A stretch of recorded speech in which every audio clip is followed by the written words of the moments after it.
वन्दे भवामि सैकं नमामि। ओ श्री भागवती भगवान की है आरती,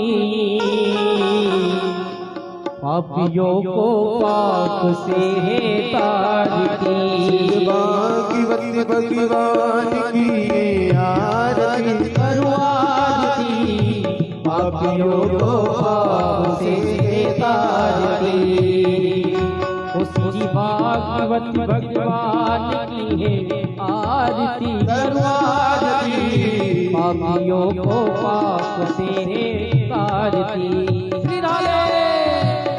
सभी मिलकर ताली के साथ आरती उतारेंगे।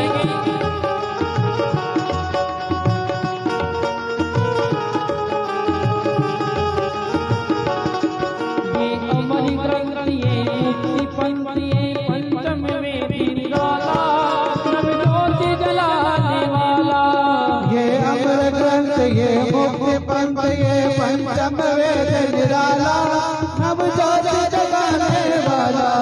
ये अमर ग्रंथ ये मुक्ति पंथ ये पंचम वेद निराला, नवज्योति जगाने वाला। ये अमर ग्रंथ ये मुक्ति पंथ ये पंचम वेद निराला, नवज्योति जगाने वाला। हरि नाम यज्ञ हरि ज्ञान यज्ञ, हरि नाम यही घनश्याम यही, हरि नाम यज्ञ हरि ज्ञान यज्ञ, हरि नाम यही घनश्याम यही। मंगल की आरती, पापियों को पाप से है तारती। श्री भागवत भगवान की है आरती, पापियों को पाप से है तारती। जय हो।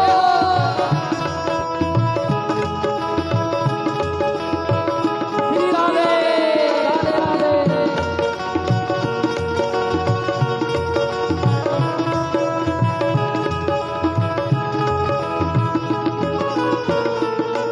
ये शांति गीत पावन पुनीत पापों को मिटाने वाला, हरि दर्शन कराने वाला। ये संस्कृति पावन पुनीत पापों को मिटाने वाला, हरि दर्शनाने वाला। ये शांति गीत पावन पुनीत पापों को मिटाने वाला, हरि दर्शन कराने वाला। ये संस्कृति पावन पुनीत पापों को मिटाने वाला, हरि दर्शनाने वाला। ये शिवशरी ये दुख हरनी, ये शेषवरी ये दुख हरनी, ये शिवशरी ये दुख हरनी। ये शेषवरी ये दुख हरनी। श्रीमद मधुसूदन की आरती, पापियों को पाप से है तारती। श्री भागवत भगवान की है आरती, करो आरती, पापियों को पाप से है तारती।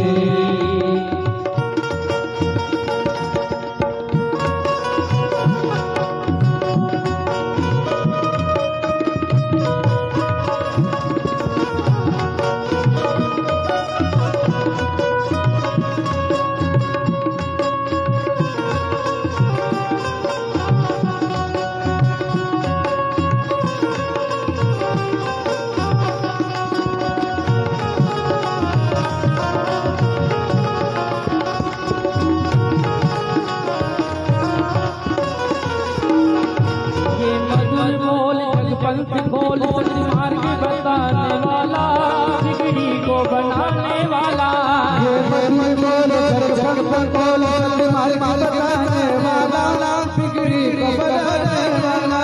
ये मधुर बोल जग पंथ खोल सन्मार्ग बताने वाला, बिगड़ी को बनाने वाला। ये मधुर बोल पंथ खोल सन्मार्ग बताने वाला, बिगड़ी को बनाने वाला। घनश्याम यज्ञ श्री राम यही घनश्याम यही, श्री राम यज्ञ घनश्याम यज्ञ, श्री राम यही घनश्याम यही। प्रभु की महिमा की आरती, पापियों को पाप से है तारती। श्री भागवत भगवान की है आरती, करो आरती, पापियों को पाप से है तारती। लाभ चल रहा है। सभी भक्तों से निवेदन है, दोनों हाथों में ताली बजाए। वो सीधी भागवती भगवान की है आरती, पापियों को पाप से तार की। भागवती भगवान की है आरती, पापियों को पाप से तार की। कर्पूर करुणावतारा संसार सारा तुझे बिहारा, सदा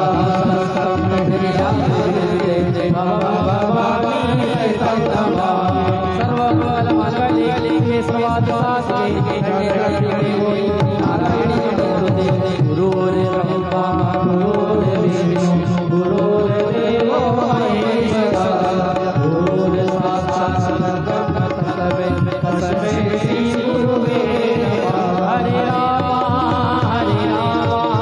राम राम हरे हरे, हरे कृष्णा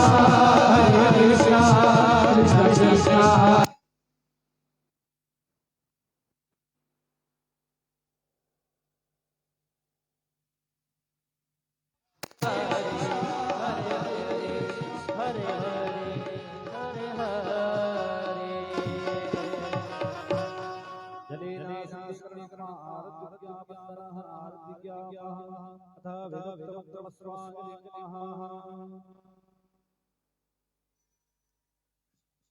हरि ओम हस्ते पुष्पाणि पुष्पाणि ओम यज्ञेन यज्ञमय जन्त देवास्तानि धर्माणि प्रथमान्यासन्नं ते हनाकं महिमानः सजन्त यत्र पूर्वे साध्याः संस्ति देवा।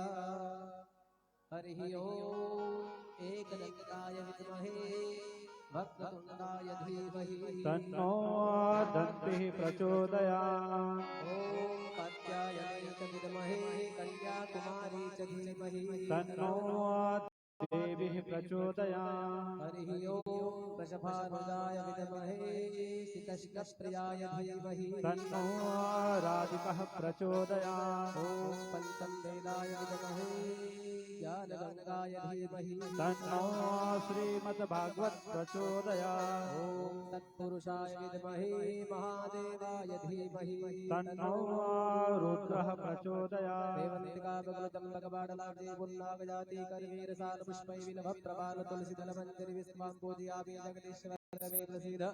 नाना सुगन्धि पुष्पाणि यथा कालोद्भवानि च पुष्पाञ्जलिर्मे दत्त गृहाण परमेश्वर साङ्गाय सपरिवाराय सायुधाय सावाय प्रतिष्ठते दामन्त्र पुष्पाञ्जलि समर्पयामि।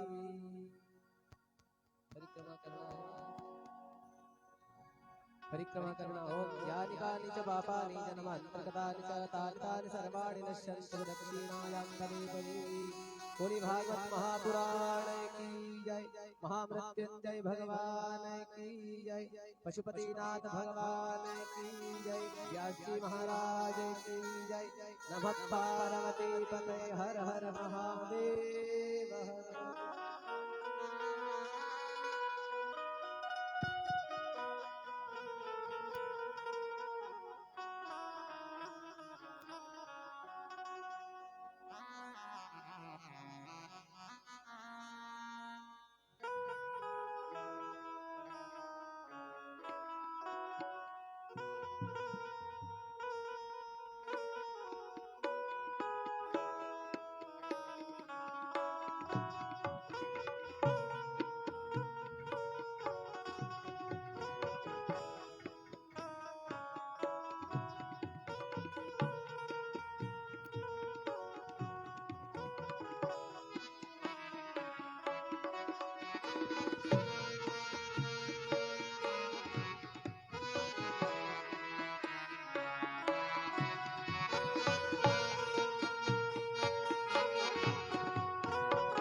स्वस्ति श्री गणेशाय नमः।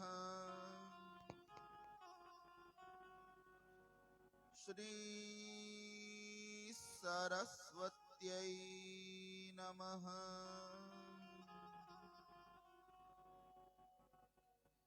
श्री गुरुभ्यो नमः।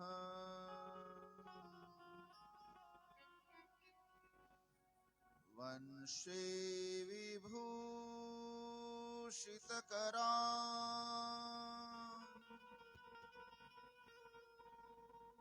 नवनीरदाभा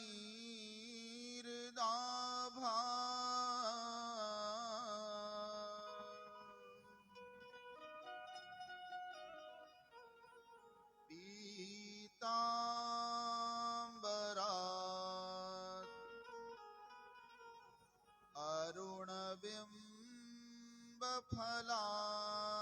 अरुणबिम्बफलाधरोष्ठा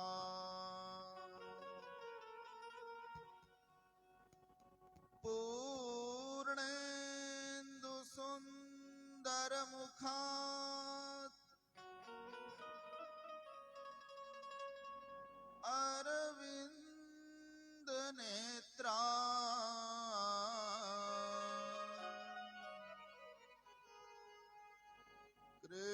कृष्णात् परं किमपि तत्त्वमहं न जामि।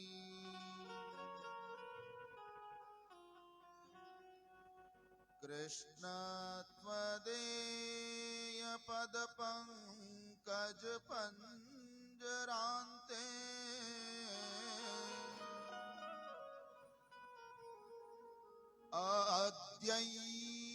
अद्यैवमेव विशतो मानसराजहंस।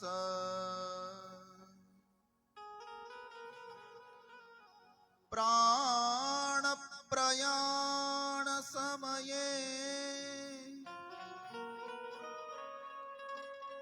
कफवातपित्तये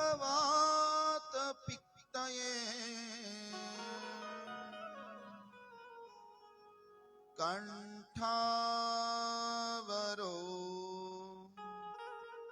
धनविधौ स्मरणं कुतस्ते। श्री द्वारिकाधीश की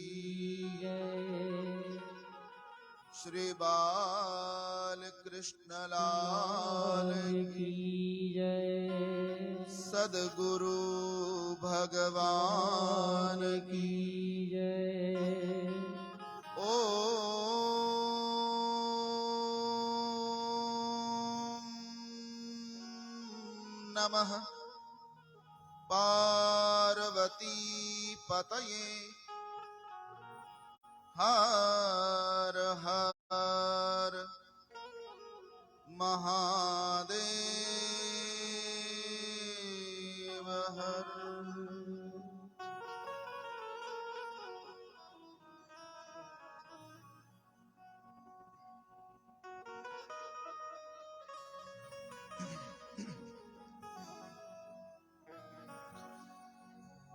ऐसो राम है दुख हरनवा, ऐसो राम है दुख हरनवा। ऐसो राम है दुख हरनवा, राम है दुख हरनवा। ऐसो राम है दुख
वक्रतुण्ड महाकाय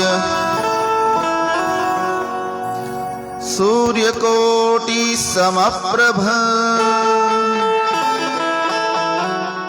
निर्विघ्नं कुरु मे देव सर्वकार्येषु सर्वदा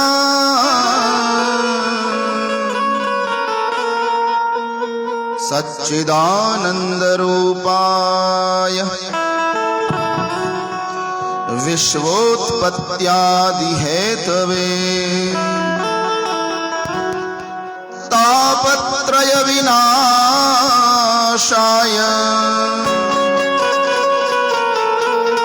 श्रीकृष्णाय वयं नुमः।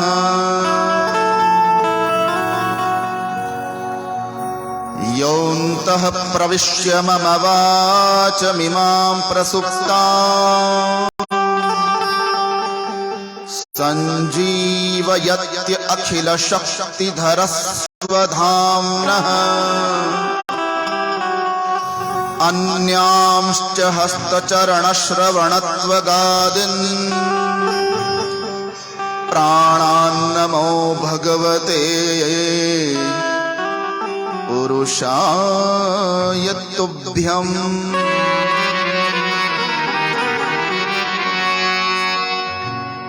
गुरुर्ब्रह्मा गुरुर्विष्णु गुरुर्देवो महेश्वरः गुरुर्साक्षात् परब्रह्म तस्मै श्री गुरवै नमः।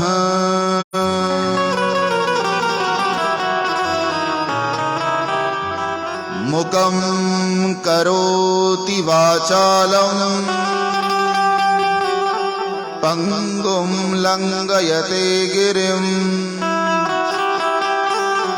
यत्कृपातमहं वन्दे परमानन्दं माधवम्। परमानन्दं माधवम् परमानन्दं माधवम्।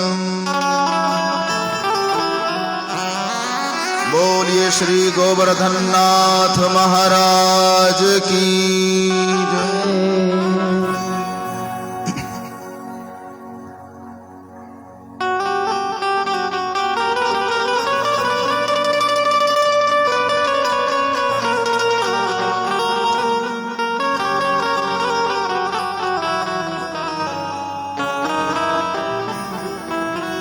अहं भक्तपराधीनः यस्वतन्त्र इव द्विजः साधुभिर्ग्रस्तहृदयो भक्तिर्भक्तजनः प्रिय।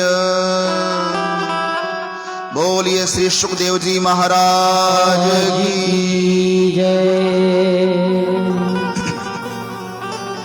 आइए परम पावना परम कल्याण करने वाली परम कारुणिक भगवदीय यात्रा में हम चलें।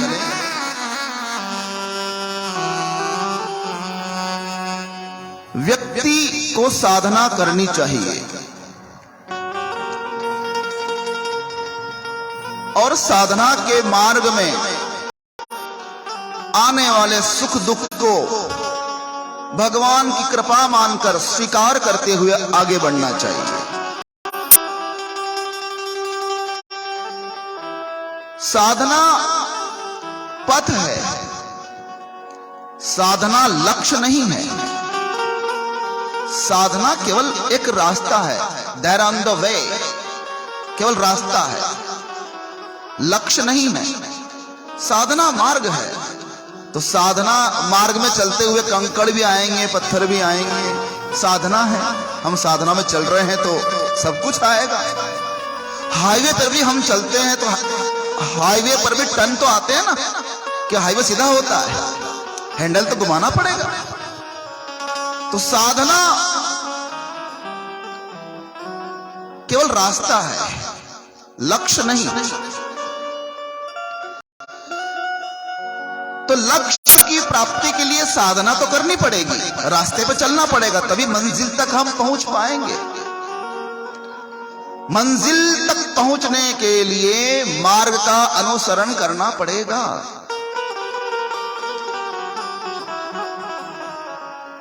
गांव से निकले हैं, अगर मंदसौर आना है तो रास्ते पर होकर ही आना पड़ेगा। साइकिल हो तो साइकिल से, मोटरसाइकिल हो तो मोटरसाइकिल से, कार हो तो कार से। अगर भगवान ने बड़ा सामर्थ्य दिया है तो एरोप्लेन से भी आ सकता है आदमी, पर एक रास्ता है आने का, भले वो आकाश मार्ग का ही क्यों ना हो।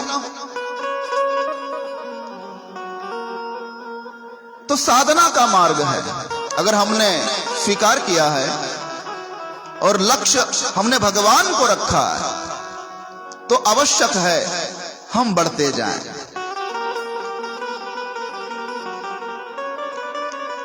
अब बात मजे की इसमें यह आती है कि हम जब रास्ते पर जा रहे हैं, साधना के पथ पर हम अगर आगे बढ़ गए हैं और लक्ष्य हमारा परम पिता परमात्मा है, अगर तो याद रखना, जो जिस साधना के मार्ग पर हम आगे बढ़ रहे हैं उसके आसपास का कोई मेड़ नहीं है, कोई बैरिकेड्स नहीं है, कोई रुकावट नहीं है, आसपास वो रास्ता खुला हुआ है। रास्ता सीधा तो है लेकिन बैरिकेड्स नहीं है। साधना के मार्ग में बैरिकेड्स नहीं होना चाहिए, रुकावटें नहीं होना चाहिए।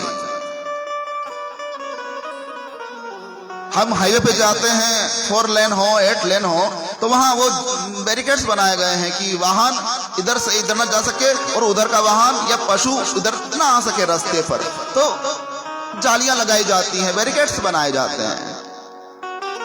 लेकिन साधना का अगर मार्ग लिया है तो वहां बैरिकेड्स नहीं होते, वहां अवरोध नहीं होता। इसलिए साधना के मार्ग के पथिक को यह चाहिए कि वह रास्ते पे जा रहा है अगर जा रहा है अगर तो उसके लिए रास्ता खुला हुआ है। ऐसा नहीं कि वो सिकुड़ा हुआ आगे बढ़े, वो मजबूर है चलने के लिए, वो रास्ता बदल सकता है।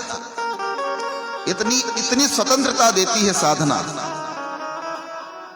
साध्य तक पहुंचने के लिए साधना आपको सिकुड़ कर चलना नहीं सिखाती, खुल कर चलना सिखाती। इसका मतलब क्या हुआ कि बैरिकेड्स क्यों नहीं है साधना के मार्ग में? बैरिकेड्स क्यों नहीं है? बैरिकेड्स इसलिए नहीं है क्योंकि आप साधना के मार्ग पर अगर जा रहे हैं तो आउट ऑफ द वे भी हो सकते हैं, आप चाहें तो रास्ते से हट भी सकते हैं। लेकिन वो रास्ते से हटना ऐसा नहीं है कि हम साधना के मार्ग से हट गए और साधना हमने छोड़ दी, ऐसा नहीं। आउट ऑफ द वे अर्थात आप जो सांसारिक नियम हैं जिसका हम निर्वहन कर रहे हैं, जिसका हम पालन कर रहे हैं, उस नियमों का पालन करते हुए भी अगर कुछ बैरिकेड्स तोड़ना पड़े, रास्ते से उतरना पड़े तो उतर जाना चाहिए। मतलब चलो आपके लौकिक अर्थ में समझाने का प्रयास करता हूं। आपने किसी व्यक्ति को 1 लाख रुपए उधार दिए आपको जल्दी समझ में आएगा जो बात मैं कहना चाहता हूं। आपने किसी व्यक्ति को 1 लाख रुपए उधार दिए और सांसारिक नियम के अनुसार उससे ब्याज लेना चाहिए ना, लेते भी लोग। कोई बड़ा कृपालु होता है तो 50 पैसे भी लेता है, कोई थोड़ा मन वाला होता है कि कुछ मुझे लाभ मिले तो वो 1% का ब्याज भी लेता है, कोई 2% से लेता है, कोई 3 भी लेता है, कोई 10 भी लेता है। तो कुछ नियम है संसार के। कम से कम तो जो बैंक का नियम है देखा जाए तो वो 80 पैसे ब्याज देती है, तो वो तो लेना ही चाहिए, वो वाली बात कही गई है। तो हम ब्याज लेते हैं, संसारिक नियम है कि हमने किसी को पैसा उधार दिया है तो हम ब्याज लेते हैं, सब लेते हैं तो हम भी लेते हैं, उसमें कोई गलत बात तो है नहीं। नियम है कि लेना चाहिए ब्याज लेना चाहिए, लेते हैं लोग। हमने लाख रुपए उधार दिए और उस लाख रुपए के बदले हमें ब्याज लेते हैं, हम लेते हैं और लेना चाहिए। अब यहां बात आती है वो साधना के मार्ग की, जिससे मैं इस बात को टच करना चाहता हूं। आप साधना के मार्ग के पथिक हैं और आपने किसी की सहायता करी लाख रुपए देकर कि मैंने दिए हैं और उसके बदले मुझे ब्याज भी मिलेगा और वो मूल लाख रुपए मुझे वापस लेने भी हैं। लेकिन साधना के मार्ग के पथिक ये भी कर सकता है, क्या कर सकता है?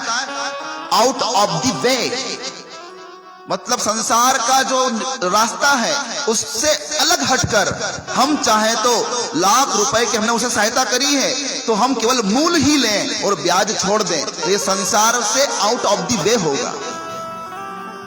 हाँ होगा ना, संसार के रास्ते से हटकर हमने साधना के रास्ते से थोड़ा हटकर किसी का सहयोग किया और उस सहयोग के बदले हमने कोई आशा नहीं करी, हमने कोई आशा नहीं करी। आउट ऑफ द वे, रास्ते से हटकर, संसार का जो रास्ता है उस रास्ते से हटकर। संसार का नियम क्या है? लाख रुपए पर ब्याज लेना चाहिए, लेकिन हमने नहीं लिया क्योंकि हम साधना के मार्ग के पथिक हैं और हमारा दिल नहीं करता है कि हम ब्याज लें। तो आपने ब्याज छोड़ा, अर्थात आपने संसार के रास्ते को छोड़ा, थोड़ा छोड़ा, आउट ऑफ द वे इसको बोलते हैं। अब साधना का रास्ता इसीलिए तो है, हम साधना के मार्ग के पथिक हैं, तो आउट ऑफ द वे जाकर भी किसी की सहायता कर रहे हैं तो वो साधना ही है,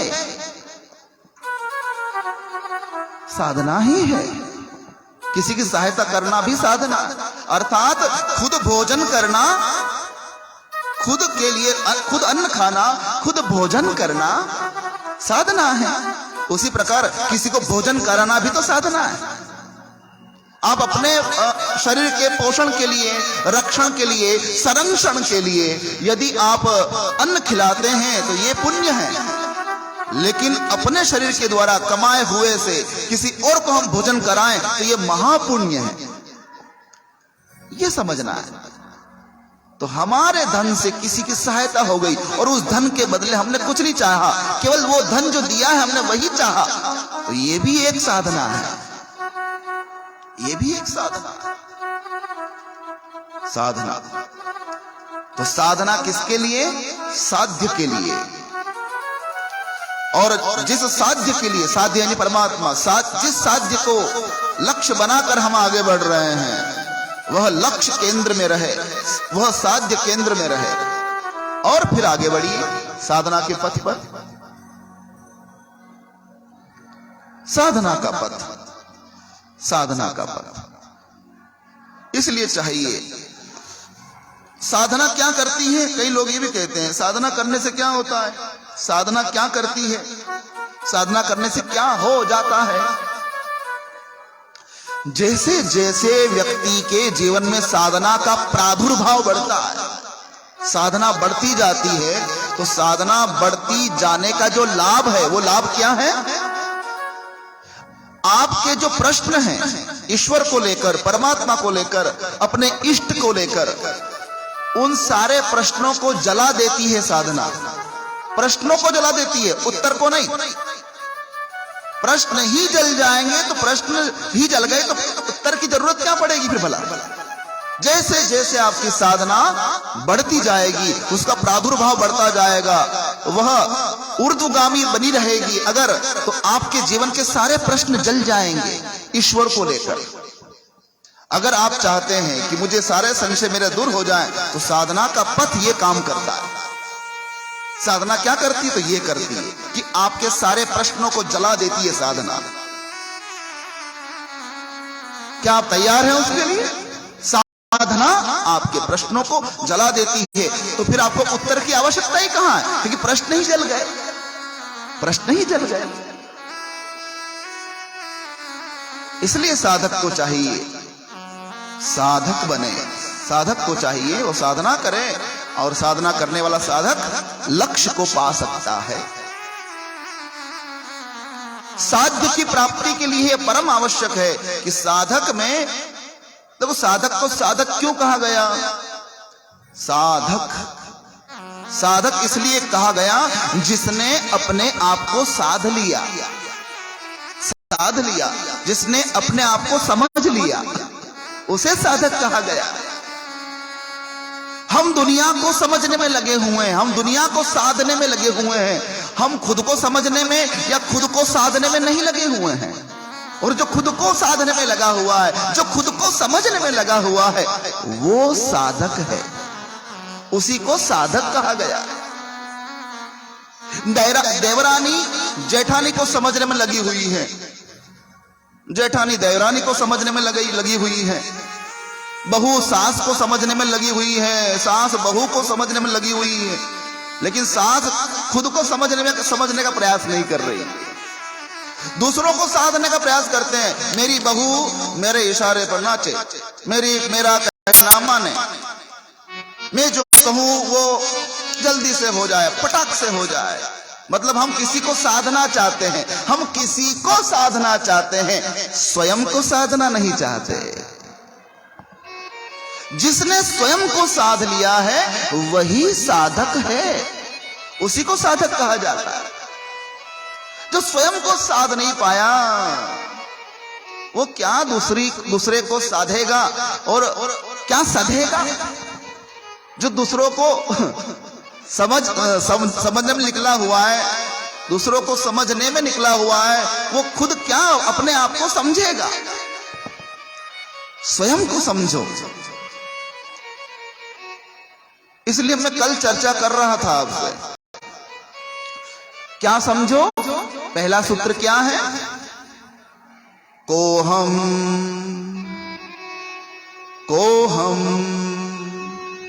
मैं कौन?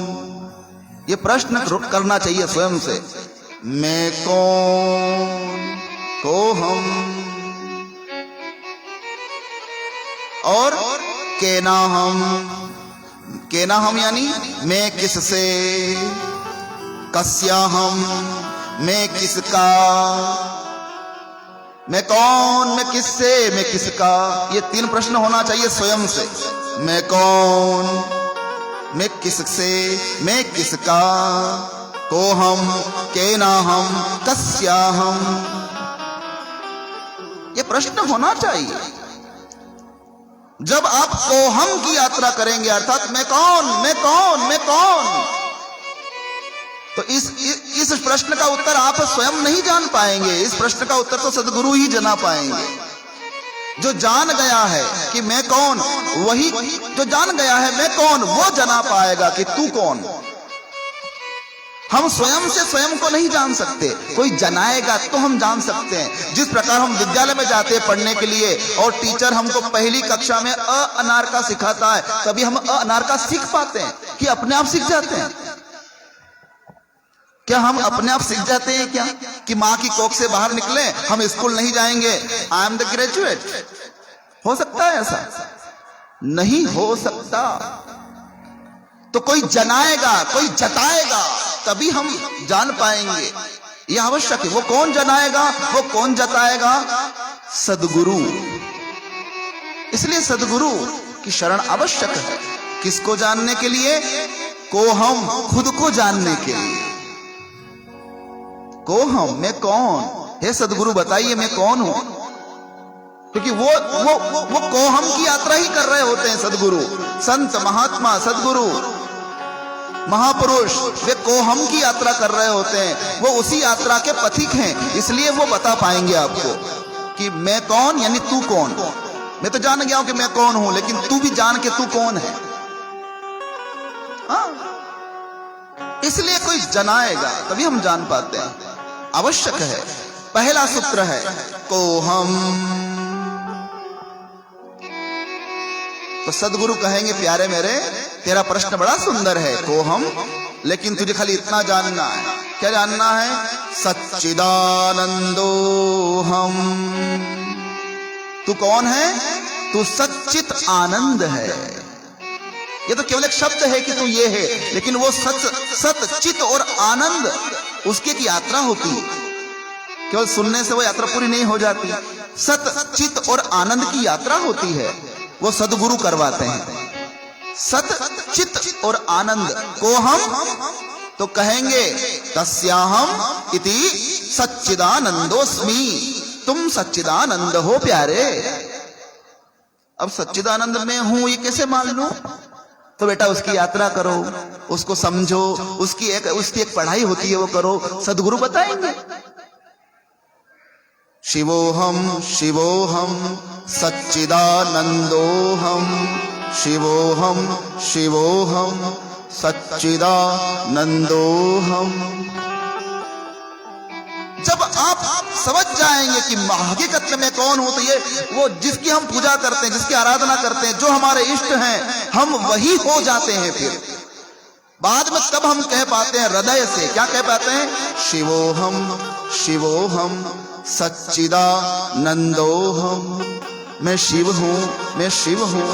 हे शिव, जो तू है मैं वही हूं। मैं तुझसे जुदा नहीं, मैं तुझसे भिन्न नहीं, जो तू है मैं वही हूं। ये वो गुरु महाराज एहसास करवाएंगे, स्वयं से प्रकट ना हो पाएगी बात ये। इसलिए सदगुरु चाहिए। तो साधना के मार्ग में बढ़ने के लिए ये प्रश्न बारंबार स्वयं से होना चाहिए, कोहम कोहम। जब हम आश्रम में गए थे तो गुरु महाराज ने गुरु महाराज समझाते हैं, इसी प्रकार समझाते हैं। क्या समझाते हैं? कोहम केनाहम कस्याहम। तो कोहम प्रश्न पहला कौन सा है? कोहम। और दूसरा प्रश्न कौन सा है? केनाहम। तीसरा प्रश्न क्या है? कस्याहम। तो गुरु महाराज पहले प्रश्न का उत्तर पहले नहीं देते, आखिरी वाले प्रश्न का उत्तर पहले देते हैं गुरु जी। आश्रम में जब हम पढ़ने गए थे तो वहां आखिरी वाले प्रश्न का उत्तर पहले। केनाहम, आखिरी वाला प्रश्न है कस्याहम, और दूसरे नंबर का जो बीच वाला प्रश्न है वो है केनाहम, और पहले वाला जो प्रश्न है वो है कोहम। तो कस्याहम, तो प्रश्न करता है शिष्य अपने गुरु से, कस्याहम, मैं किसका हूं? हे गुरुदेव मैं किसका हूं? तो गुरु महाराज वो पूछ नहीं रहा, लेकिन गुरु महाराज ने शुरुआत यहां से करते हैं कि बेटा मैं कोहम बाद में बताऊंगा, पहले कस्याहम बताऊंगा। कस्याहम, तू पूछ रहा है ना कि मैं किससे, तो सदगुरु कहेंगे तेन त्वम असि, तू उसी से। आखिरी वाले प्रश्न का उत्तर पहले दिया, तू उसी से। कस्याहम तेन त्वम असि, तू उसी से। और फिर बाद में प्रश्न आता है बीच वाला, केनाहम, मैं किसका। तो तेन त्वम असि, तेन त्वम असि, तू उसी का, तू उससे, तू उसी का। ये दोनों प्रश्न, पहला उत्तर क्या था? तू उससे, और दूसरा क्या उत्तर दिया? तू उसी से। तू उसका, तू उसी से। और पहला प्रश्न क्या था? कोहम, यानी मैं कौन। अब उत्तर दे रहे हैं गुरुजी आखिरी में उसका, जो पहला प्रश्न था कोहम। तो गुरुजी क्या कहते हैं? बेटा तेने पूछा कोहम, तो क्या कहते हैं गुरुजी? तत्त्वम असि, तत्त्वम असि, तू वही है। तू वही है, तू उससे अलग नहीं है, तू उससे जुदा नहीं है, तू वही है। इसलिए कहा जाता है शिवोहम, मैं शिव हूं, मैं शिव हूं। शिवोहम शिवोहम सच्चिदानंदोहम। ये धीरे धीरे समझ में आएगी। कोई समर्थ सदगुरु मिल जाए तब वो कोई समझा पाएगा कि बेटा तू क्या है, तू कौन है। यही तो है प्रादुर्भाव भाव की बातें कि साधना का जब प्रादुर्भाव बढ़ रहा है तो ये प्रश्न उठना चाहिए और इन प्रश्नों के उत्तर मिल जाना चाहिए। सच्चिदानंदो हम, इसलिए चाहिए साधना के मार्ग के पथिक को क्या चाहिए?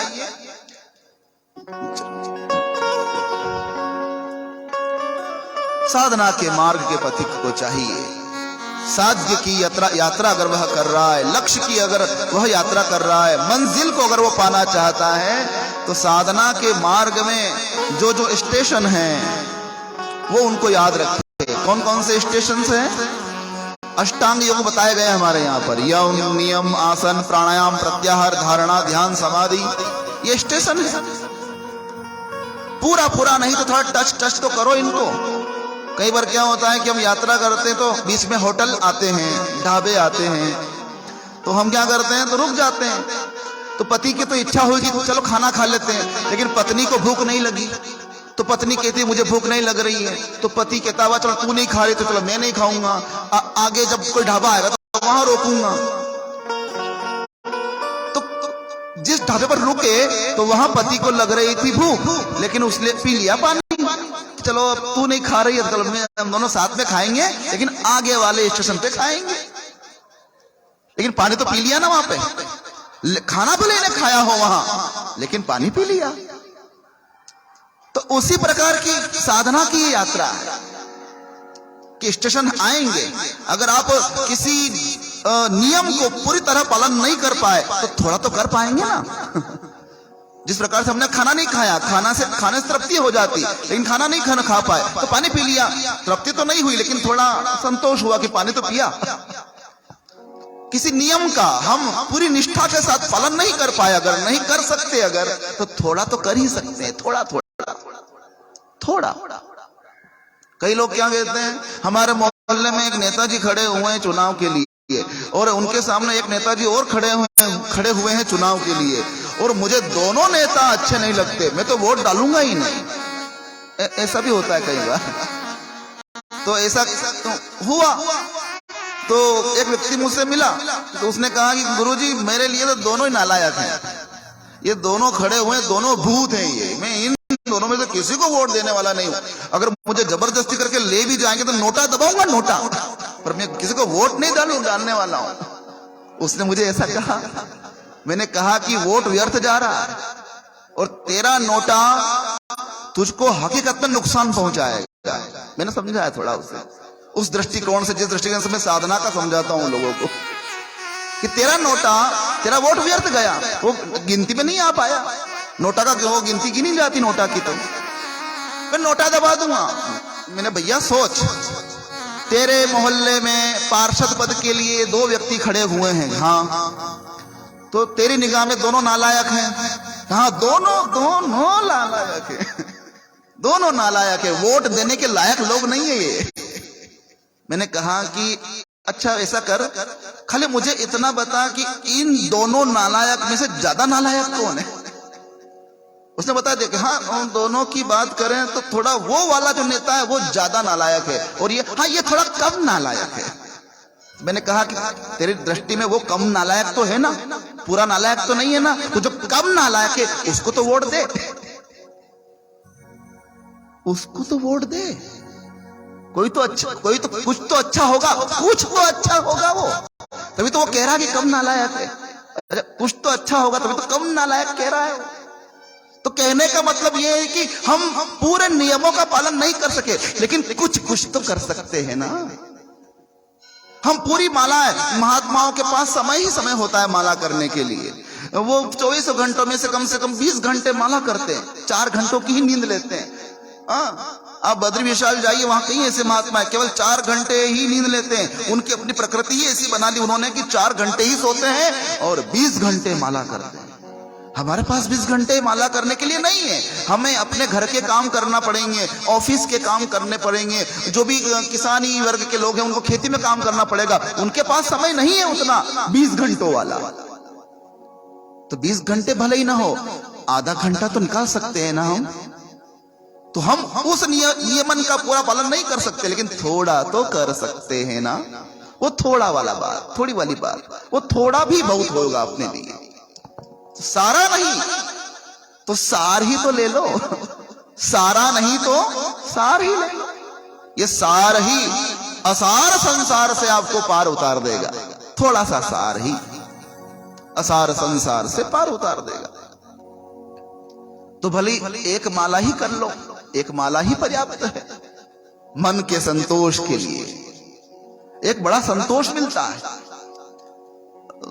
मैं तो मेरी ही बात कहूं अगर, तो जब किसी कारणवश कभी शरीर अस्वस्थ हो जाता है, बीमार भी हो जाता है, तो एक पछतावा भी होता है कि आज क्रम टूटा, साधना का क्रम टूटता है। उसमें भी बीमार हो जाता है व्यक्ति, तो एक वो नियमन स्नान का जो समय होता है वो टूटता है, उठने का जो समय होता है वो टूटता है, माला का समय टूटता है, संध्या टूटती है।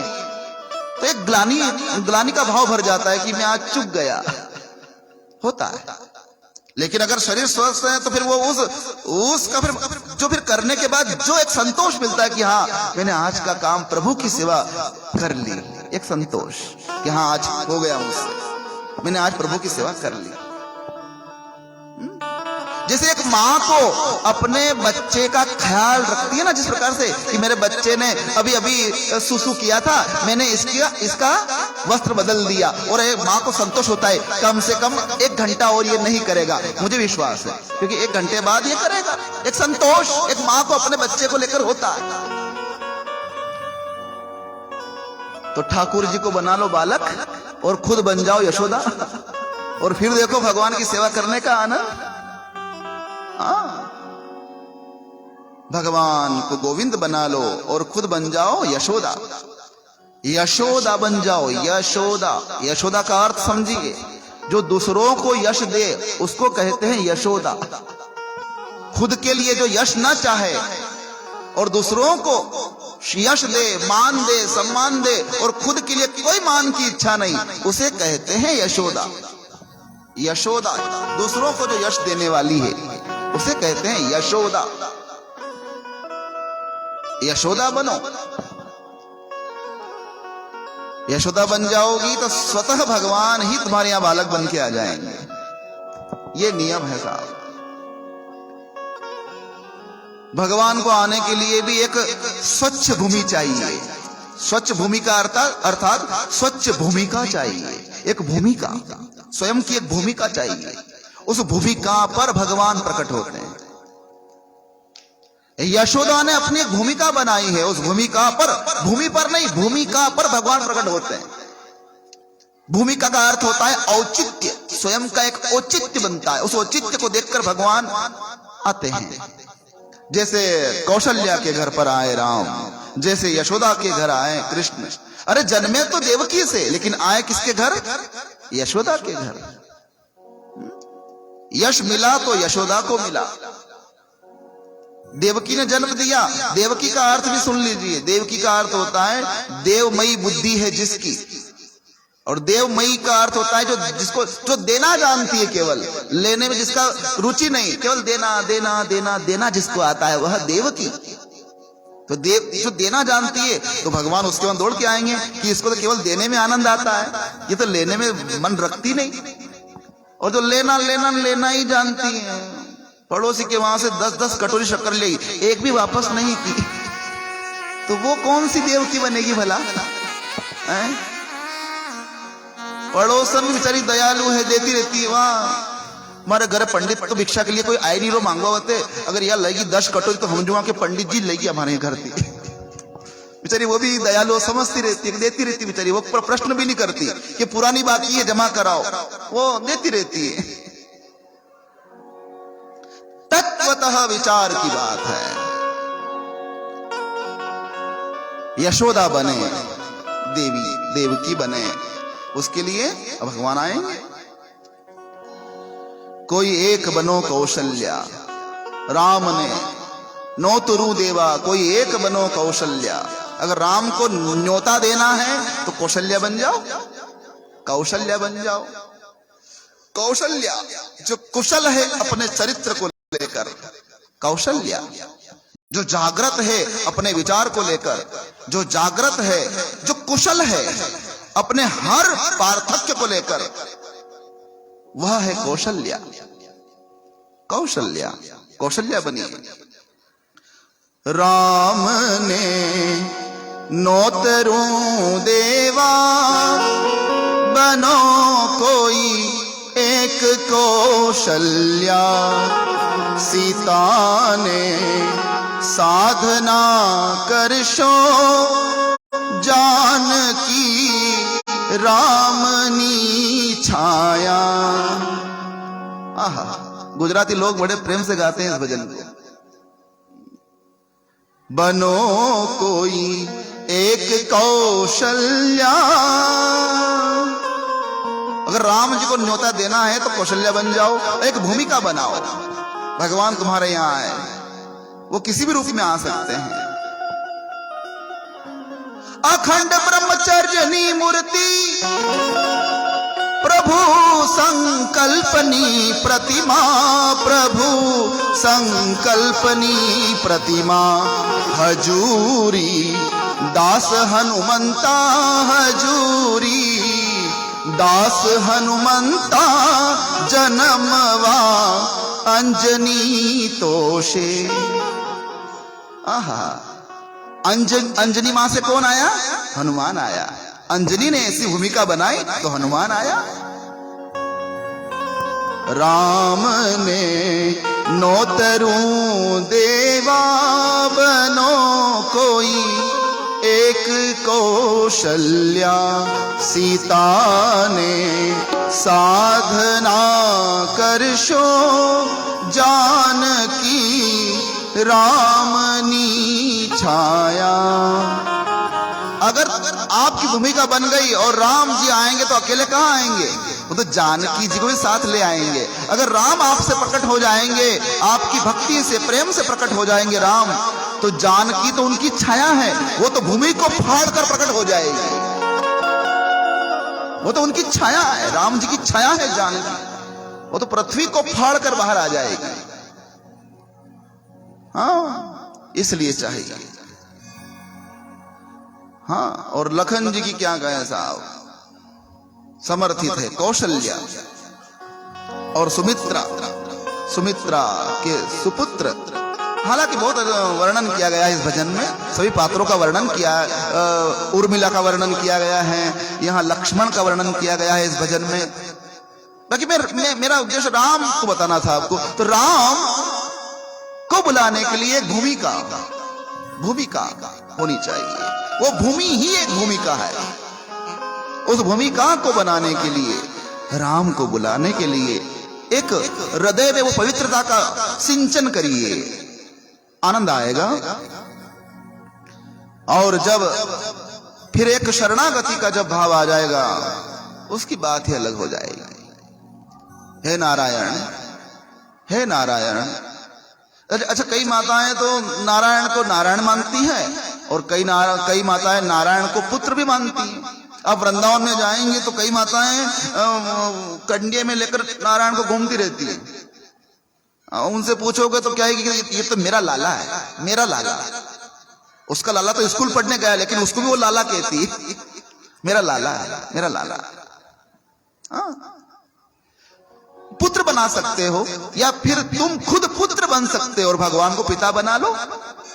और पिता बना लोगे तो, अब बात मजे की सुनना, पिता बना लोगे तो बड़ा फायदा है। क्योंकि पिता अगर बना लेते हैं भगवान को अगर हम, तो पिता पुत्र का ख्याल रखता है ना। जैसे हम कोई अपने बच्चों का ध्यान रखते हैं कि ये कहीं चला ना जाए, ये उंगली छुड़ाकर भाग ना जाए, ये गिर ना जाए, अगर बड़ा हो गया है तो स्कूल जाए, ये और बड़ा हो जाए तो इसकी नौकरी लग जाए। सब चिंता करते हैं ना बच्चे की हम। तो खुद को बच्चा बनाने बड़ा फायदा है। उसमें क्या होगा, हम शरणागत रहेंगे भगवान के। हे प्रभु, हम तो आपके बच्चे हैं, प्रभु ध्यान रखिएगा। और अगर भगवान को बच्चा बना लिया तो फिर हम ध्यान रखेंगे भगवान का, और रखना पड़ता है। फिर माता है वो लाल लाल तो कहती है, लेकिन फिर उनको स्नान कराओ, उनको वस्त्र बदलो, उनको टीका लगाओ, उनको भोग लगाओ। फिर हमें ख्याल रखना है भगवान का। किसको? हाँ। इसलिए सबसे सुंदर है, खुद को पुत्र बनाओ और भगवान को पिता बनाओ। और शरणागत हो जाओ, बहुत मजे की बात है। उसमें काम कम करना पड़ेगा, बस ये फर्क है इतना। और यदि आपने भगवान को पुत्र बना लिया, बच्चा बना लिया, तो फिर आपको काम करना पड़ेगा। और शायद वो आपको अच्छा लग रहा हो, लेकिन घर की सास को अच्छा ना लगे तो फिर क्या करोगे कि ये तो ठाकुर जी की सेवा में लगी रहती है और मैं भूखी मर रही हूं, ऐसा हो जाएगा फिर। तो सास को भूखा नहीं मारना है, कहने का मतलब। इसलिए एक बार शरणागति हो जाएगी तो फिर मन में भाव उठेगा, मैं तो कब से तेरी शरण में हूं, ये भाव आएगा फिर।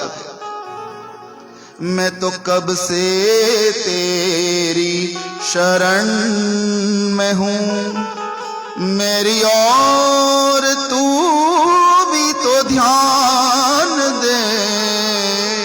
हे पिताजी, ओ पिताजी थोड़ा ध्यान दीजिए, मैं तो कब से तेरी शरण में हूं, मेरी और तू भी तो ध्यान दे।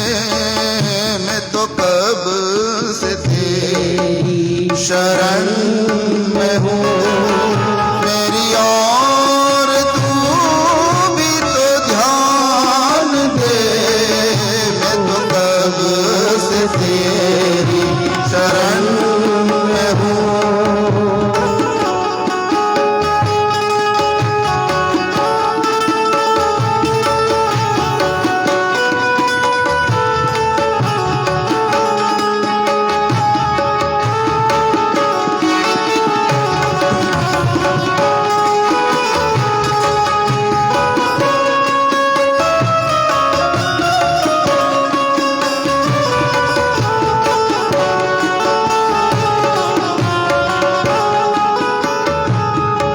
चाहे सुख की रैन मिले तो क्या, चाहे दुख की भौर खिले तो क्या,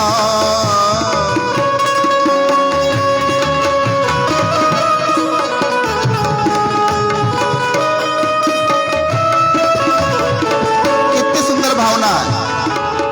चाहे दुख की रैन मिले तो क्या, चाहे सुख की भौर खिले तो क्या, पतझड़ में भी जो खिला रहे, मैं वो फूल बन के रहूं सदा। पतझड़ में भी जो खिला रहे, मैं वो फूल बन के रहूं सदा। जो लुटे न फीकी पड़े कभी, जो लुटे न फीकी पड़े कभी, मुझे वो मधुर मुस्कान दे। मैं तो कब से तेरी शरण में हूं, मैं तो कब से तेरी शरण में हूं, मैं तो कब से तेरी शरण में हूं। मैं तो कब से तेरी शरण में हूं, मेरी और हे पिता थोड़ा ध्यान तो दे। जब मंदिर में जाओ तो ये प्रार्थना करो, मैं अटक गया हूं, कहीं भटक गया हूं, इस माया में लटक गया हूं, हे शिव थोड़ा ध्यान तो दे, हे नारायण थोड़ा ध्यान तो दे। कितना सुंदर। और ये भी कह सकते हो, तेरी आरती का दिया बनूं, यही है मेरी मनोकामना। तेरी आरती का दिया बनूं, यही है मेरी मनोकामना। तेरी आरती का मुझे दिया बना ले, जो तेरी आरती होती है ना, वो दिया मैं बनना चाहता हूं तेरे लिए। हे नारायण, हे शिव, मुझे वो बना दे। यही है मेरी मनोकामना कि मैं तेरी आरती का दिया बन जाऊं। हाँ? मेरे प्राण तेरा ही नाम ले और मन करे तेरी आराधना। मेरे प्राण तेरा ही नाम ले, मन करे तेरी आराधना। आहा, मन तेरी आराधना करता रहे। तेरा गान में करता रहूं, तेरा गान में करता रहूं। मुझे वो लगन भगवान दे, मुझे वो लगन भगवान दे। मैं तो कब से तेरी शरण में हूँ, मेरी और तू भी तो ध्यान दे। मैं तो कब से तेरी शरण में हूँ। ये प्रार्थना हो सकती है। कितनी सुंदर बात कही कवि ने। जो लुटे न फीकी पड़े कभी, मुझे वो मधुर मुस्कान दे। मेरी मुस्कान को कोई लूट ना सके और मेरी मुस्कान फीकी ना पड़ जाए। हे नारायण, ऐसी मुस्कान मुझको दे, मैं दुश्मन को देखकर भी मुस्कुरा सकूं, हंस सकूं। हाँ, वो मुस्कान मुझे चाहिए। ये मांगो भगवान से। कितनी सुंदर प्यारी है। इसलिए चाहिए, भाव ही जीवन है। भाव किसी रूप में भी आप अर्पित कर सकते हैं भगवान को। और देखो, भाव को अर्पित करने के लिए कोई मंत्र आपको आता हो ये जरूरी नहीं है। भाव के लिए कोई मंत्र नहीं होता, भाव ही मंत्र है। भाव ही मंत्र है, भाव ही मंत्र है। सबसे सुंदर भाव। कितना ही ज्ञाता क्यों ना हो ब्राह्मण, कितना ही पंडित जानता हो वेदों को भले ही, लेकिन अगर भाव ही नहीं तो उसके मंत्र वेद सब फीके फीके हैं। भाव ही मंत्र है, इसलिए भाव ही महत्वपूर्ण है। भाव का अर्थ होता है प्रेम। प्रेम ही महत्वपूर्ण है। भगवान मंत्रों को नहीं देखते, आप में रहे हुए प्रेम को देखते हैं भगवान। प्रेम वो तो सर्वव्यापक है, और सर्वव्यापक को कोई हम भले ही ना देख सके, लेकिन वो तो देख रहा है ना। जहां हम हैं, जैसे हैं, कैसे भी हैं, वो देख रहा है। और वो केवल हमें एक चीज की इच्छा करता है। वो कौन सी चीज है? प्रेम। मेरे प्रति इसके मन में थोड़ा क्या है? जिस प्रकार एक माँ बाप आशा करते हैं अपने बेटे से कि मेरा बेटा मेरा आदर करे, माँ बाप उसमें ही खुश हो जाते हैं। हाँ, खाली आदर। और अगर वो आदर भी ना मिल रहा हो तो बताइए आप। न मिले बेटे से या बहू से तो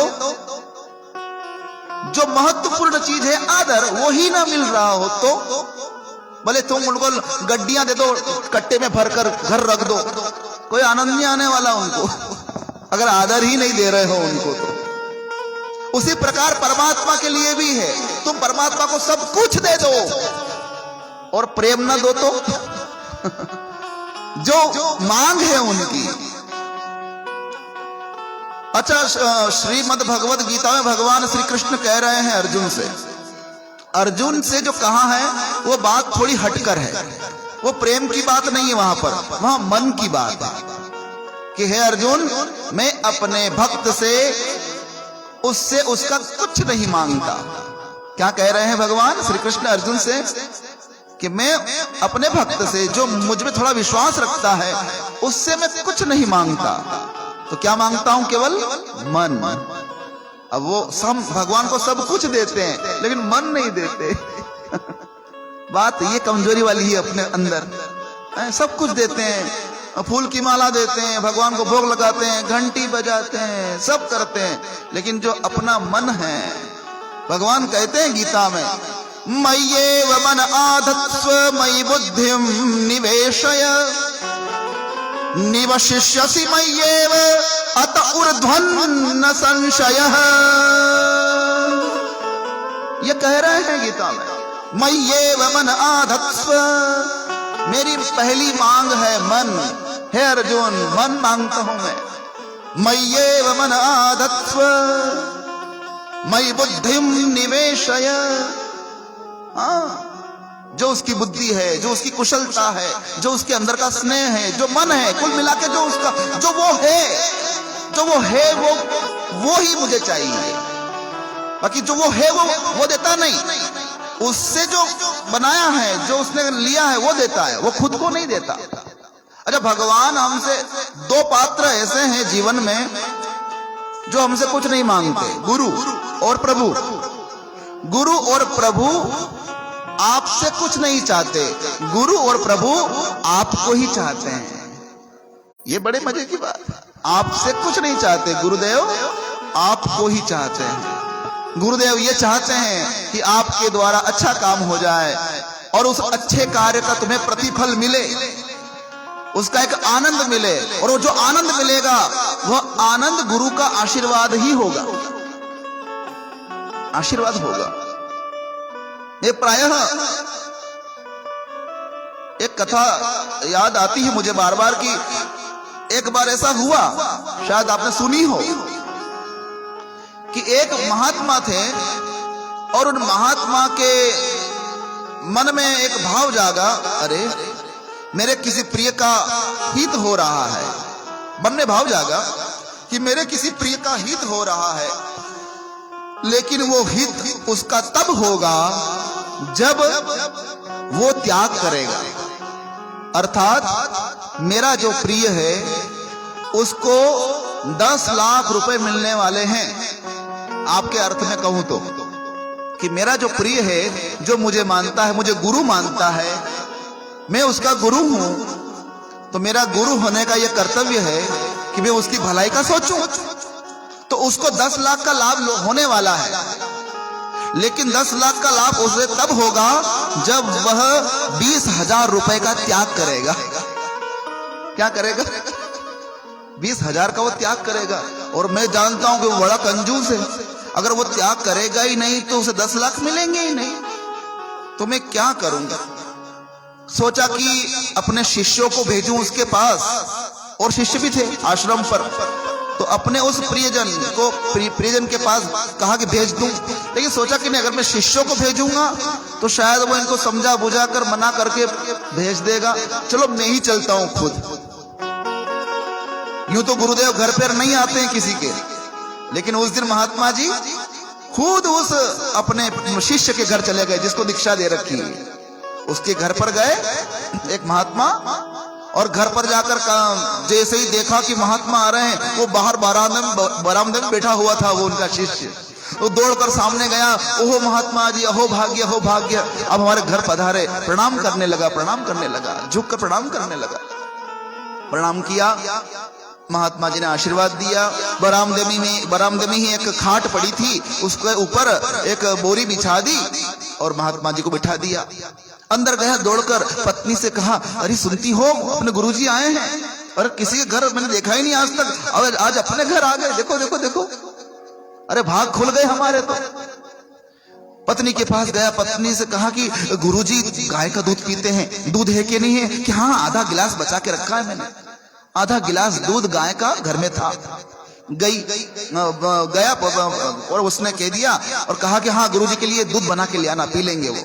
तो अच्छे से सफाई करके, चूल्हे को अच्छे से सफाई करके बनाया दूध गाय का, और गाय का दूध बनाकर गुरुजी को लाकर दिया।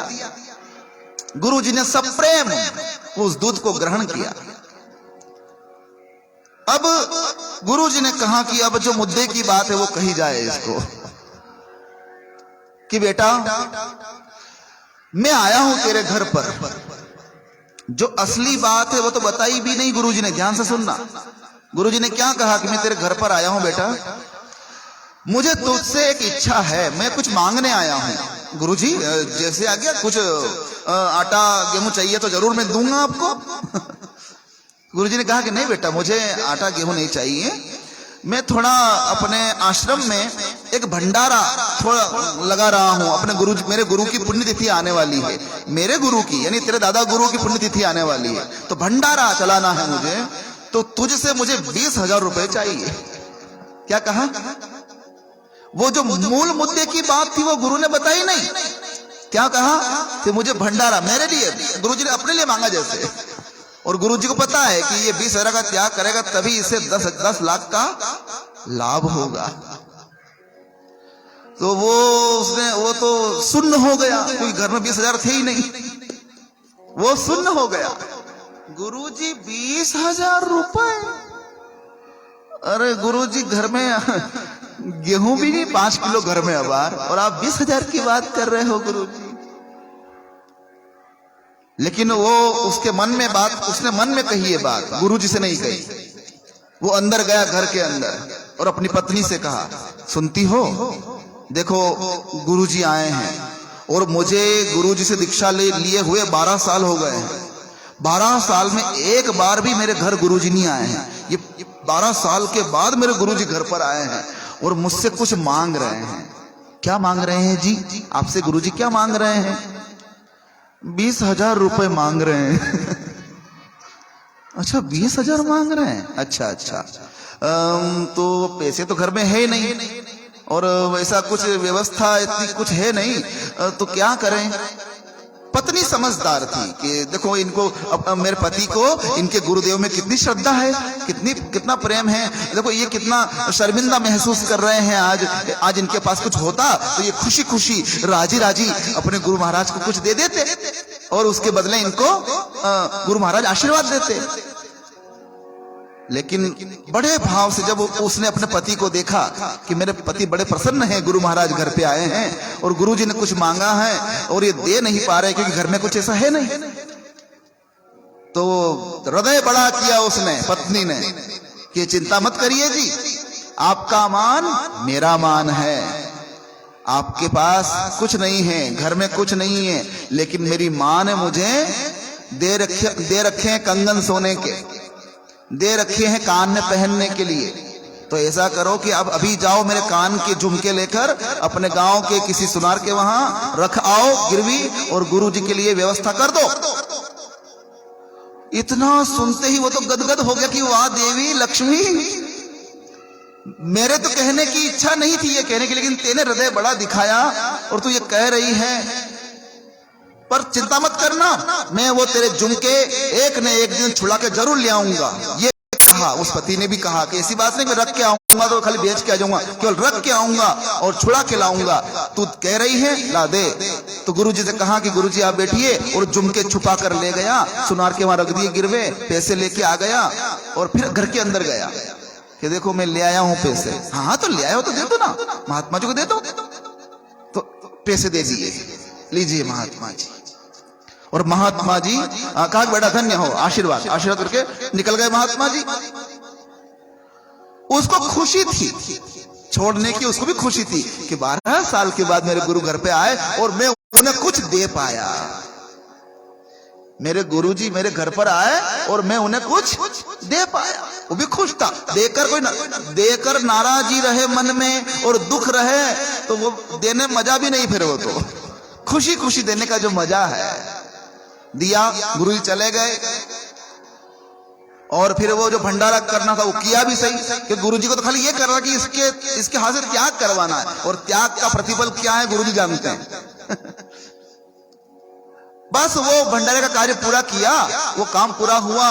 और एक दिन क्या हुआ कि जहां वो देवी रोज खाना बनाती थी घर में, लक्ष्मी, एक दिन क्या हुआ कि वो चाय बना रही थी चूल्हे पर, कच्चा चूल्हा था, चाय बना रही थी। चाय बनाते बनाते बनाते चूल्हा टूट गया, वो चूल्हा जिससे चाय बना रही थी वो चूल्हा टूट गया। ओ चाय ढुल गई, चूल्हा टूट गया। उसने कहा चलो अब टूट ही गया है तो उसको पूरा हटा दो और फिर अलग लगाएंगे, दूसरा चूल्हा लगाएंगे। तो उस बहाने उसने क्या किया, चूल्हा जो टूटा हुआ चूल्हा था उसने हटाया और थोड़ा और खोदा, उस चूल्हे के नीचे से एक मटका निकला, उसमें स्वर्ण था भरा हुआ। तुम्हारा देने का रास्ता अगर सही है तो उसको भी देने के रास्ते अनेक हैं आपको देने के लिए। वो यूं नहीं तो यूं दे देगा, बस तुम खुशी खुशी यूं दो, बस ये बात है। हकीकत में गुरु महाराज को पता था कि और हकीकत में जब वो धन उसको मिला और उस धन के द्वारा उसने झुमके तो छूट नहीं थे, फिर तो झुमके भी ले आया, सब कुछ हो गया। वो जो कच्चा घर था बिखेर दिया, बिल्डिंग बनाई, और बिल्डिंग बनाई तो गुरुजी को बुलाने के लिए गया कि गुरुजी हमने घर बना लिया है, थोड़ा पग फेरा करिए ना। तो गुरुजी ने तब भी नहीं कहा कि ये मैंने किया है। देखिए गुरुजी का हृदय देखिए कि बेटा तू क्या करेगा, ये काम तो मेरा था।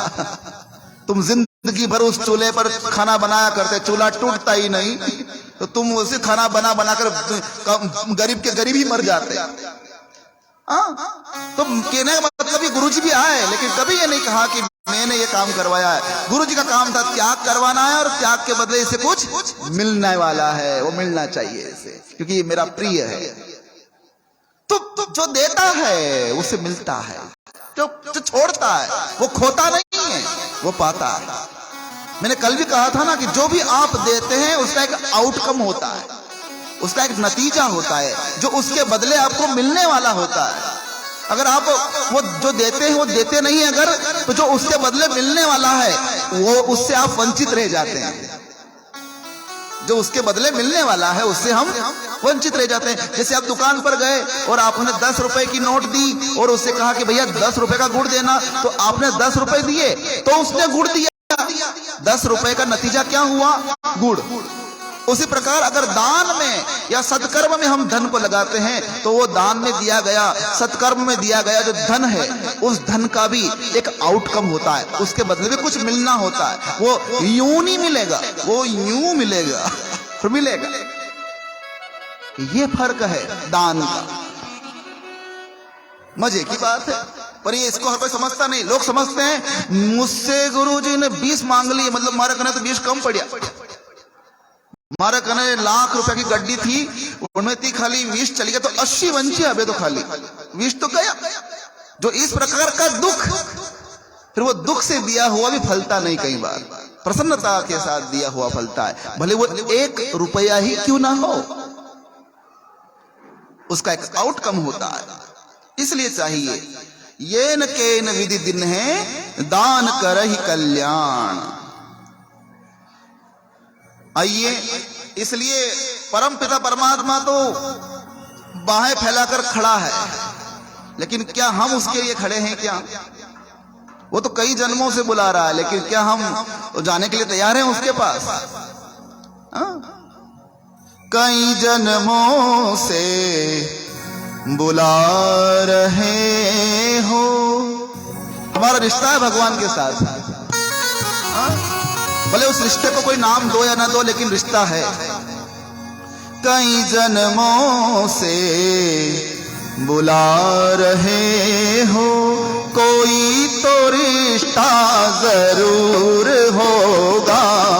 कई जन्मों से बुला रहे हो, कोई तो रिश्ता जरूर होगा। कई जन्मों से बुला रहे हो, कोई तो रिश्ता जरूर होगा। नजरों से नजरें मिला न पाऊं, नजरों से नजरें मिला न पाऊं, मेरी नजर का कसूर होगा, मेरी नजर का कसूर होगा।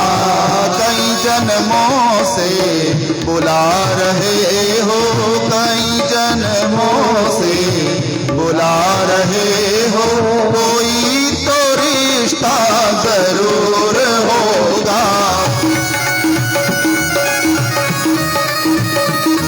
ताली बजाते हुए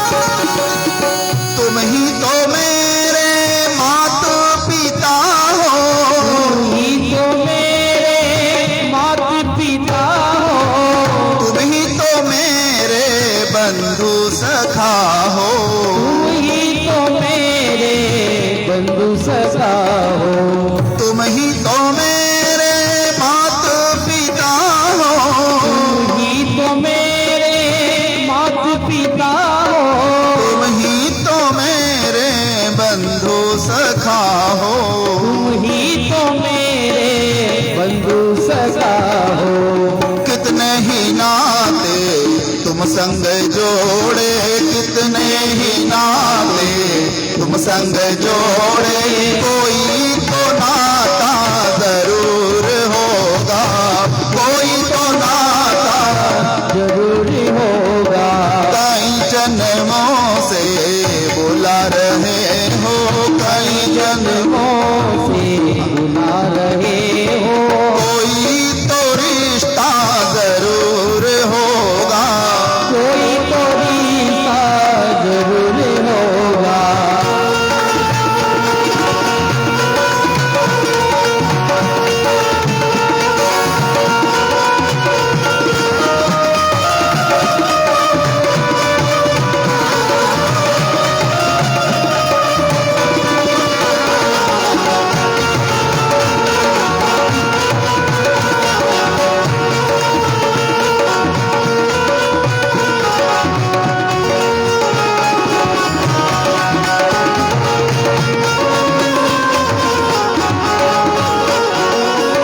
तुम ही तो मेरी ही आत्मा हो, तुम तो मेरी ही आत्मा हो, तुम ही तो मेरे परमात्मा हो, तुम ही तो मेरे परमात्मा हो, तुम ही तो मेरी ही आत्मा हो, तुम ही तो मेरी ही आत्मा हो, तुम ही तो मेरे परमात्मा हो, तुम ही तो मेरे परमात्मा हो।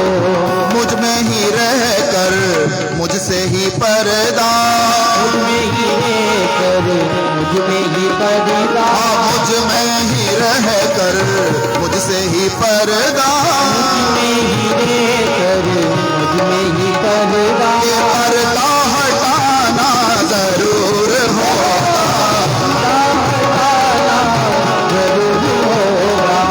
ये पर्दा हटाना जरूर होगा, जरूर होगा। कई जन्मों से बुला रहे हो, जन्मों से बुला रही हो, कोई तो रिश्ता जरूर होगा, कोई तो रिश्ता जरूर होगा।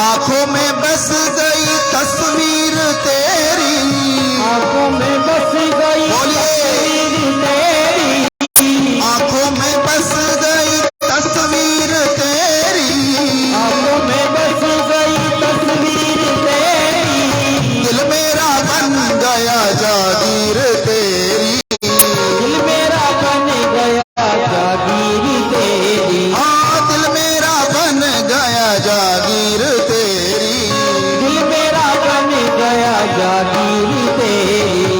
तू मेरा ठाकुर मैं तेरी दासी, तू मेरा ठाकुर मैं तेरी दासी, हाँ तू मेरा ठाकुर मैं तेरी दासी, तू मेरा ठाकुर मैं तेरी दासी, दर्श दिखाना जरूर होगा, दर्श दिखाना जरूरी होगा।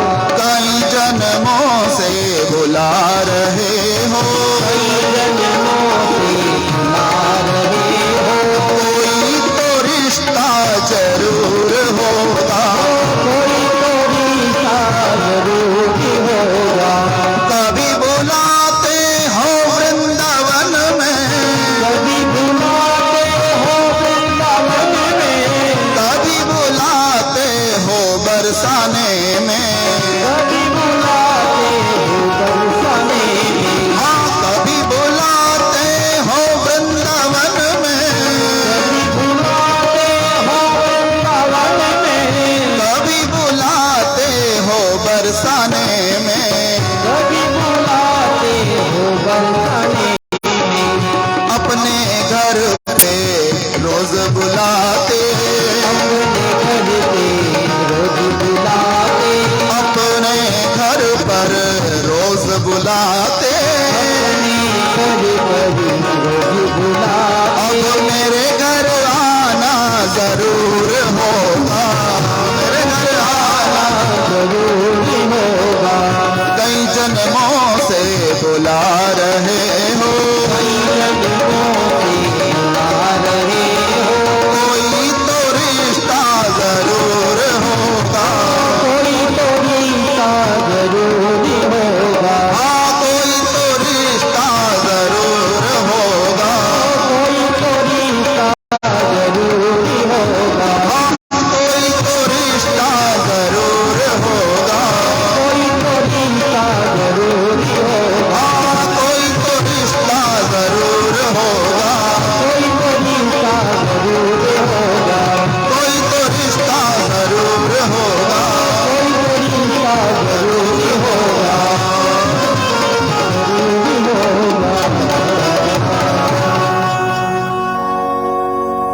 कई जन्मों से बुला रहे हो, कोई तो रिश्ता जरूर होगा।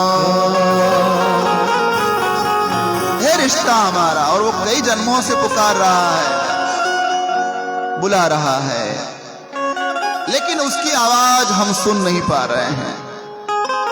कई जन्मों से बुला रहा है, इसलिए बुला रहा है कि हमारा रिश्ता है उनके साथ, पिता पुत्र वाला रिश्ता हो, गुरु शिष्य वाला रिश्ता हो, चाहे जैसा रिश्ता हो, लेकिन है रिश्ता, वो तो बुला रहे हैं। इसलिए वो कहा जाता है ना कि भगवान के वहां देर है लेकिन अंधेर नहीं।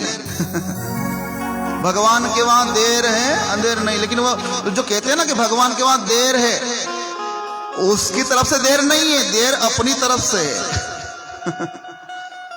भगवान के वहां देर है तो किसकी तरफ से है? हमारी तरफ से देर हो रही है, उसकी तरफ से कोई देर नहीं। वो तो हाथ फैलाए खड़ा है, कब आ रहा है मेरे लाल। देर है तो अपनी ओर से, उसकी ओर से नहीं। देरी हो रही है तो अपनी ओर से हो रही है। भगवान के वहां देर है लेकिन वो भी अपनी ओर से, उसकी तरफ से नहीं। इसलिए कितनी सुंदर प्रार्थना है। इसलिए त्वमेव माता च पिता त्वमेव,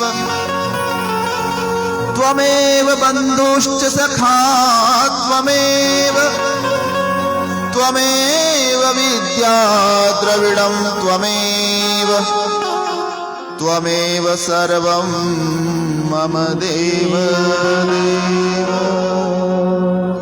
वही प्रार्थना है, तुम ही तो मेरे माता पिता हो, त्वमेव माता च पिता त्वमेव, तुम ही तो मेरे बंधु सखा हो, तुम्हें बंधु सखा तुम्हें।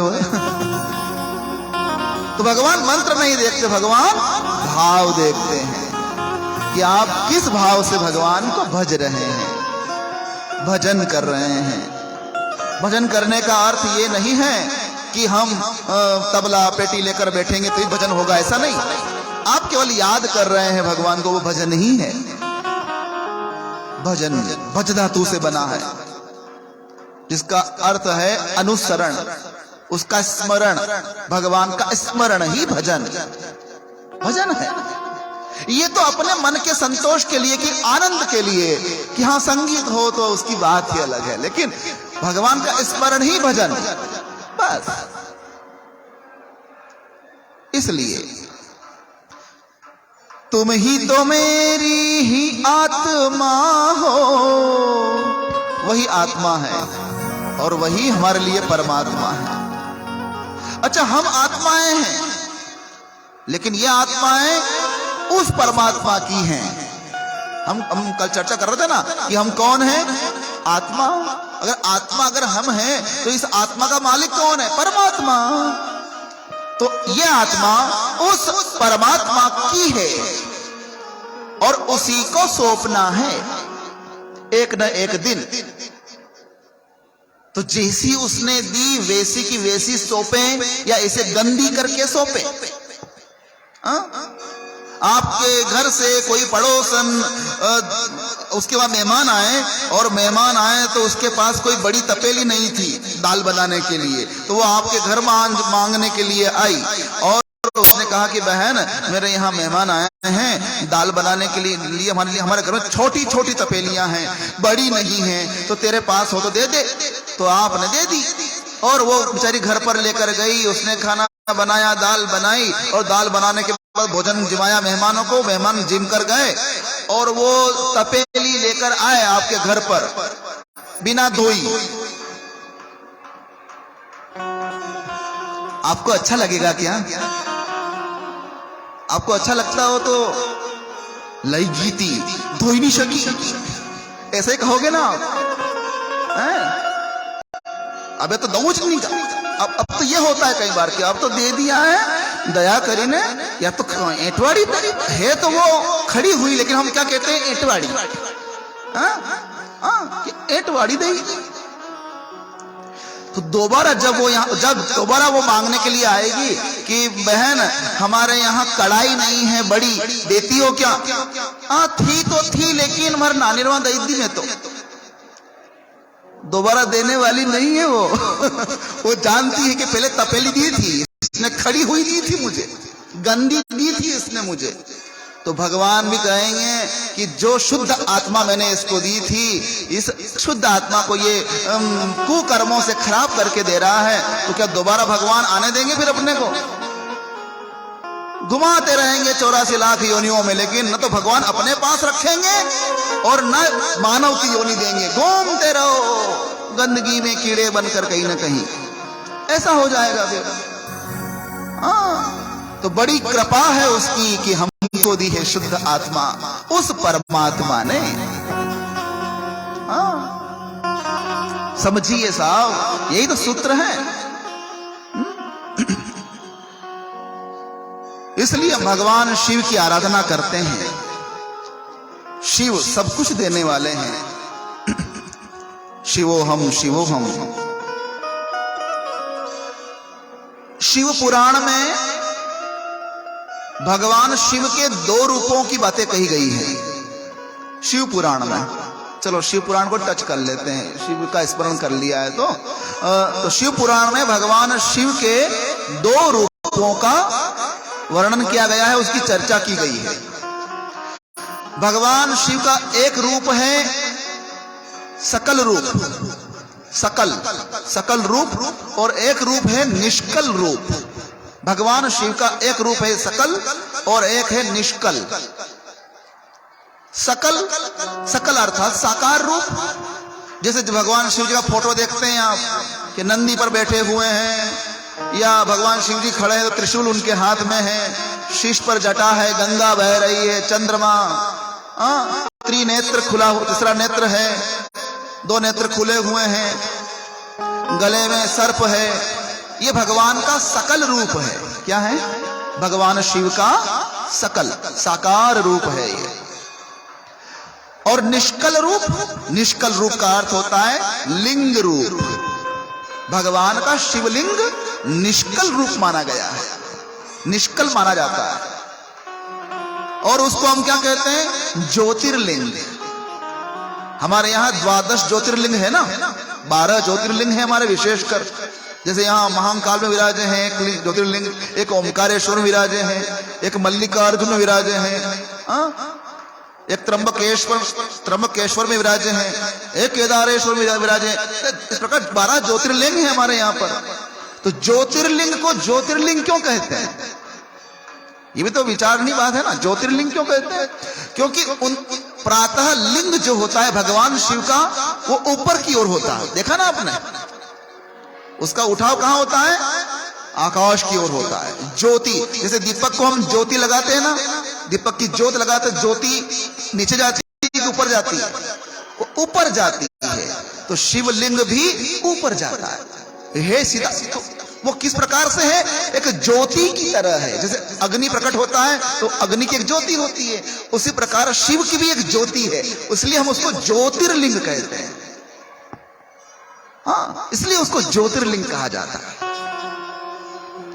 ज्योतिर्लिंग, और ज्योतिर्लिंग इसलिए भी कहा जाता है क्योंकि वह शिव का ज्योतिर्लिंग है। शिव की ज्योति, स्वयं से प्रकाशित ज्योति, शिव के स्वयं से प्रकाशित ज्योति जो सारे संसार को प्रकाशित कर रही है, वो ज्योति जो शिव की ज्योति है, इसलिए हम उसको ज्योतिर्लिंग कहते हैं।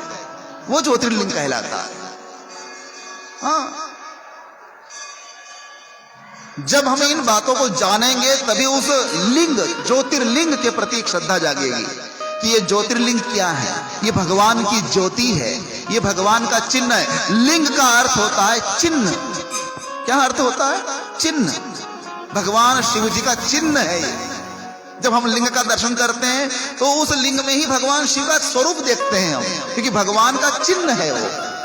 क्या है? चिन्ह। जैसे पूरा भारत, हमारा भारत क्या है? भारत है ना। अब भारत का नक्शा आपने देखा है, लेकिन नक्शे को, पूरे भारत को तो उठा नहीं सकते हम कंधे पर। उठा सकते हैं क्या? लेकिन अगर तिरंगे को उठा लेते हैं तो वो भारत का चिन्ह है। क्या है? तिरंगा क्या है? भारत की पहचान है, चिन्ह है। उसी प्रकार शिव जी का चिन्ह कौन है? लिंग, ज्योतिर्लिंग। और कई मूर्खों को ये पता नहीं होता तो वो क्या समझते हैं? ये शिव जी का प्राइवेट पार्ट है। उनको अक्ल तो है नहीं, वो चिन्ह है। भारत का चिन्ह है तिरंगा, उसी प्रकार मेरे शिव का चिन्ह है लिंग, ज्योतिर्लिंग। बड़ी बड़ी महत्वपूर्ण बातें हैं ज्योतिर्लिंग। जो भी आपके आसपास मंदिर हैं शिव के, उनको ज्योतिर्लिंग मानकर ही प्रणाम करिए, वही फल मिलेगा। हाँ, पशुपतिनाथ दरबार में आए हैं तो ये भी ज्योतिर्लिंग।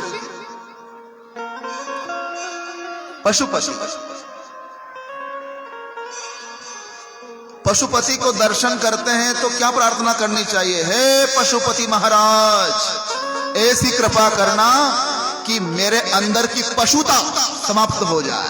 हे पशुपति, मेरे अंदर की पशुता, कभी मैं कुत्ता बन जाता हूं, कभी मैं बैल बन जाता हूं, कभी मैं गधा बन जाता हूं। वो गधा, बैल, कुत्ता वाला जो पशुता है मेरे अंदर भरी हुई है, हे पशुपति हरण कर लेना। ये प्रार्थना करना। खाली प्रणाम करके निकल मत जाओ, प्रार्थना करो जो करनी चाहिए। हम वो तो करते ही नहीं, बाकी सब कुछ करते हैं। हे पशुपति, पशुपति का अर्थ यही है, अपने प्रिय की, अपने भक्त की, अपने चाहने वाले की वो पशुपति पशुता हरण कर लेते हैं। क्या कर लेते हैं? उसकी पशुता, अंदर की पशुता का हरण कर लेते हैं शिव। हाँ, इसलिए चाहिए।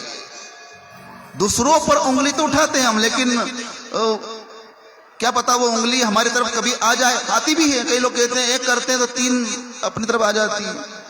लेकिन दूसरों को देखने के चक्कर में वही होता है कि जो वो कर रहे हैं फिर हम वही करते हैं।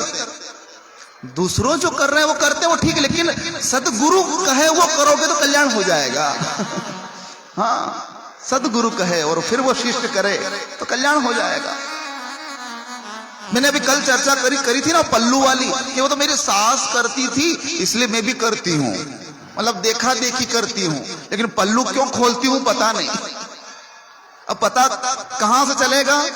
ज्ञान यज्ञ से, गुरुजी से, व्यासपीठ से पता चलेगा कि उसका मतलब क्या है। शिव मंदिर में जाते हैं तो कैसे जाएं, प्रणाम कैसे करें, एक नियम है। अगर नियम का सही ढंग से पालन किया जाए तो उसका लाभ बराबर मिलता है हमको। हाँ, नियमन है। मैं कल ये भी कह रहा था कि अगर सब्जी बनाते हैं तो कढ़ाई में सबसे पहले क्या डालते हैं? कह रहा था ना मैं कल आपको, सब्जी बनाते हैं तो कढ़ाई में सबसे पहले क्या डाला जाता है? वो तो अकल अपने पास है, लेकिन मंदिर में जाएं तो कैसे जाएं वो पता नहीं है हमको, तो वो कौन बताएंगे? जो उस मार्ग को जानने वाले हैं वो बताएंगे, जो उसके बारे में जानते हैं वो बताएंगे। तो कढ़ाई में डाला जाता है तेल सबसे पहले, अगर सब्जी बना रहे हैं तो, और आपने तेल नहीं डाला और पानी डाल दिया तो नियम टूटा। तेल डालना चाहिए, पानी डाल दिया तो पानी तेल का काम करेगा क्या? पानी पानी का काम करेगा, तेल का काम नहीं करेगा। कहने का वो मतलब हुआ। तो एक परिपाटी है, शिव दर्शन के लिए मंदिर में जाएं। अब समय दौड़ा जा रहा है, मैं बाद में चर्चा करूंगा कि कैसे दर्शन करना चाहिए। मैं कथा को लेता हूं, नहीं तो फिर कथा ठीक है। आगे मैंने आने वाले 3 दिनों में विशेष चर्चा करेंगे कि जब मंदिर में जाएं तो किस,